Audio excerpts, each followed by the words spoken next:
आपके समक्ष कक्षा 2 की चौथे सप्ताह के चौथे दिन की शिक्षण योजना प्रस्तुत है। प्रथम कालांश में हम मौखिक भाषा विकास के दौरान कहानी पोस्टर पर कार्य करेंगे, लेकिन सबसे पहले हम अपनी कक्षा का वातावरण सौहार्दपूर्ण बनाने के लिए कोई भी खेल गतिविधि बच्चों को कराएंगे। उसके बाद हम कहानी पोस्टर लेंगे मेंढक का गाना। सभी बच्चों को आप कहानी पोस्टर दिखाते हुए कहानी के शीर्षक का अनुमान लगाने और फिर चित्रों के माध्यम से कहानी के बारे में अनुमान लगाने के लिए कहेंगे। फिर आप बच्चों को हाव भाव और उतार चढ़ाव के साथ कम से कम 2 बार मौखिक रूप से कहानी को सुनाएंगे और फिर कहानी सुनाते समय आप बच्चों से कुछ बंद छोड़ के प्रश्न भी पूछेंगे। और जब आप कहानी सुना रहे होंगे तो प्रत्येक शब्द पर आपकी उंगली रखते हुए उस कहानी को पढ़ेंगे आप। और कहानी पढ़ते समय आप कुछ जगहों पर रुकेंगे और बच्चों से पूछेंगे कि कहानी में आगे क्या होगा, इसका अनुमान आप लगाएं। उसके बाद बच्चों से उनकी राय पूछें कि आपको कहानी कैसी लगी और क्यों। फिर 1-2 बच्चों को आप कक्षा के सभी बच्चों को कहानी सुनाने के लिए कहें और बातचीत को और समृद्ध बनाने के लिए आप बच्चों से खुले छोर के प्रश्न भी पूछें। बच्चे जो भी उत्तर दे रहे हैं उनको आप स्वीकार करेंगे और अन्य बच्चों को उत्तर देने के लिए प्रोत्साहित करेंगे। लेखन कार्य में बच्चों को कहानी से संबंधित कोई भी चित्र बनाने और रंग भरने के लिए आप कहेंगे। बच्चों द्वारा बनाया गया चित्र सभी को दिखाने और उसके बारे में बताने के लिए कहें। आप यहाँ पर ध्यान रखें कि सभी बच्चे इस प्रक्रिया में भाग लें और जिन बच्चों ने कम प्रतिभाग किया है उनकी आप पहचान करेंगे, उनसे बातचीत करेंगे और प्रोत्साहन देंगे। उसके बाद दूसरे कालांश में हम डिकोडिंग पर कार्य करेंगे और आज हम बच्चों को व वर्ण की पहचान कराएंगे। वर्ण पहचान में हम जो भी हमने पूर्व में तरीके अपनाए थे उसी के आधार पर व वर्ण की ध्वनि और प्रतीक पहचान हम बच्चों को कराएंगे।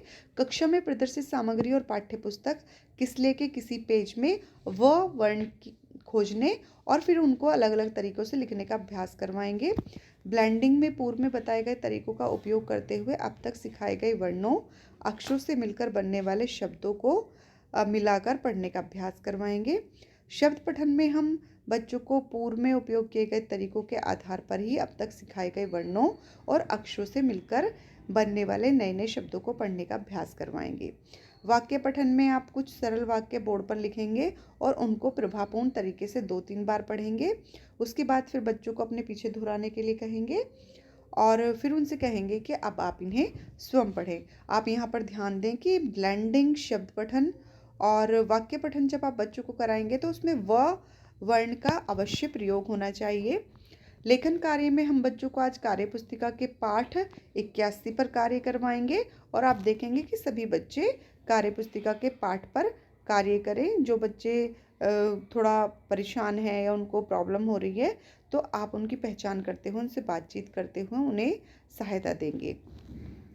तीसरे कालांश में हम बच्चों को पठन कराएंगे। आज सहज से पठन होगा और सहज 2 का पाठ 10 गुड़िया की बिल्ली नामक हम बच्चों को पाठ पढ़ाएंगे। तो जिस तरह से हमने पिछले दिन 4 समूह में बच्चों को बांटा था उसी तरह से हम बांटेंगे, फिर उनको जोड़ियों में बांटेंगे और सहज से जो पिछला वाला पाठ है यानी कि गुड़िया की बिल्ली उसको पढ़ने के लिए कहेंगे। पिछले दिन हमने समूह 1 और 2 के साथ कार्य किया था, आज हम समूह 3 और 4 के साथ काम करेंगे। सबसे पहले तीसरे समूह के साथ कार्य करेंगे और उनसे पाठ के चित्रों के आधार पर कहानी में क्या होगा इसका अनुमान लगाने के लिए कहेंगे। फिर आप पाठ का आदर्श वाचन करेंगे और समूह के सभी बच्चों को बारी बारी से पाठ पढ़ने के लिए कहेंगे। जिन बच्चों को पाठ पढ़ने में थोड़ी समस्या हो रही है तो आप उनको आवश्यक सहयोग प्रदान करेंगे, उनका मार्गदर्शन करेंगे और फिर इस समूह के बच्चों को आप स्वतंत्र रूप से पढ़ने के लिए कहेंगे। यही प्रक्रिया आप चौथे समूह के साथ अपनाएंगे और आप ध्यान देंगे कि सभी बच्चे पढ़ने का प्रयास कर रहे हैं। जिन बच्चों को कोई समस्या है उनकी समस्या का आप समाधान करेंगे। दूसरे कालांश में जो हम कार्यपत्रक बच्चों को भरवाएंगे वो इस तरह से होगा। यहाँ पर जैसा लिखा हुआ है कि व ध्वनि से शुरू होने वाले चित्रों पर सही का निशान लगाएं। जो भी व से शुरू होता है उस पर चित्रों टिक लगाएंगे बच्चे। फिर व वर्ण पर गोला लगाएं। यहाँ पर जहाँ भी व वर्ण लिखा हुआ है वहाँ पर गोला बनाएंगे। लिखे व वर्ण को लिखने का यहाँ पर सही तरीका बताया गया है तो यहाँ पर बच्चे व वर्ण को लिखेंगे। फिर बिंदुओं के माध्यम से व वर्ण को लिखेंगे और फिर स्वतंत्र रूप से बिना किसी मदद के व वर्ण को बच्चे लिखेंगे। मिलाकर लिखें और पढ़ें। यहाँ पर कुछ वर्ण और अक्षर अलग अलग दिए गए हैं। बच्चे इनको एक साथ मिलाकर पढ़ेंगे और फिर इनको लिखेंगे। फिर नीचे कुछ शब्द दिए गए हैं तो बच्चे इन शब्दों को पढ़ेंगे।